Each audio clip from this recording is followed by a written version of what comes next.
Hello, baby. Shut up! It's Daddy, you shithead. Where's my bourbon?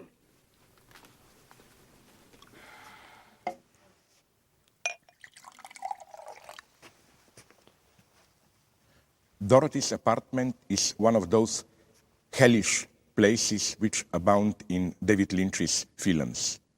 Places where all moral or social inhibitions seem to be suspended, where everything is possible.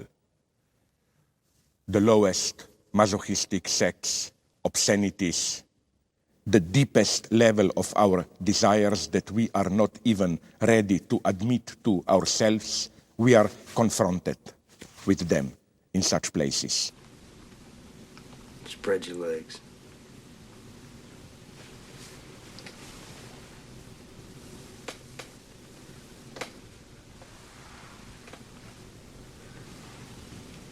Wider. Now show it to me.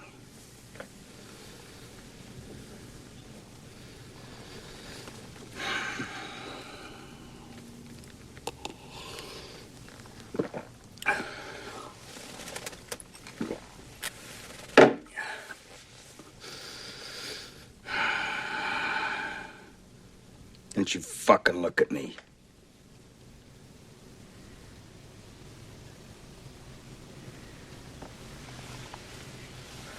From what perspective should we observe this scene?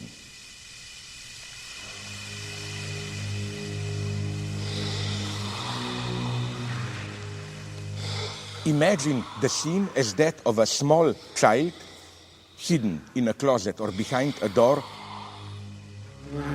witnessing the parental intercourse.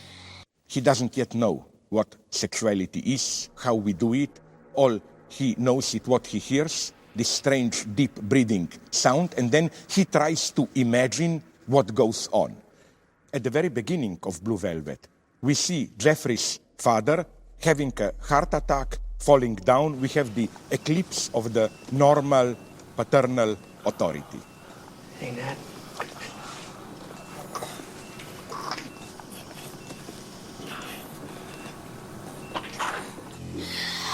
Oh, Mommy! Mommy! Mommy! Mommy loves you. Baby wants to fuck! It is as if Jeffrey fantasizes this wild parental couple of Dorothy and Frank as kind of a phantasmatic supplement to the lack of the real paternal authority. Get ready to fuck! You fuckers, fucker! You fucker! Don't you fucking look at me!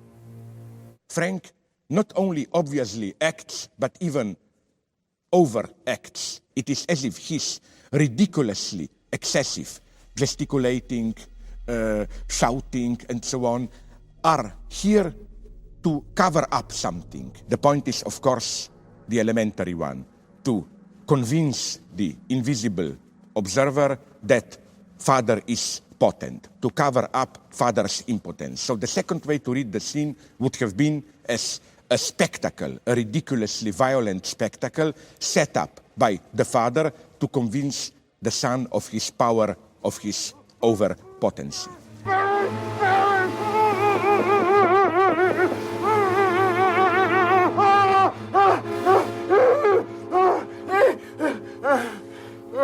The third way would have been to focus on Dorothy herself.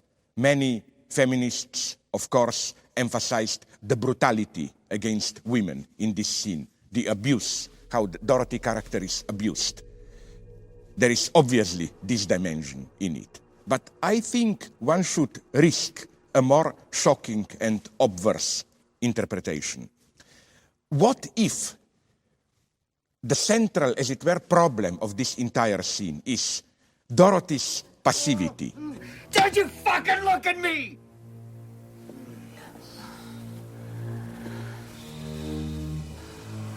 So what if what Frank is doing is a kind of a desperate, ridiculous, but nonetheless effective attempt of trying to help Dorothy, to awaken her out of her lethargy, to bring her into life?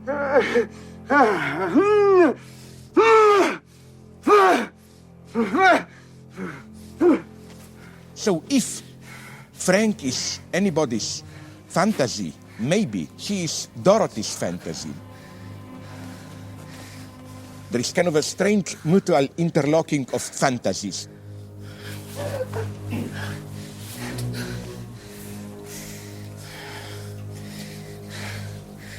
You stay alive, baby. It's Do it for not only ambiguity, but oscillation between three focal points. This, I think, is what accounts for the strange reverberations of this scene.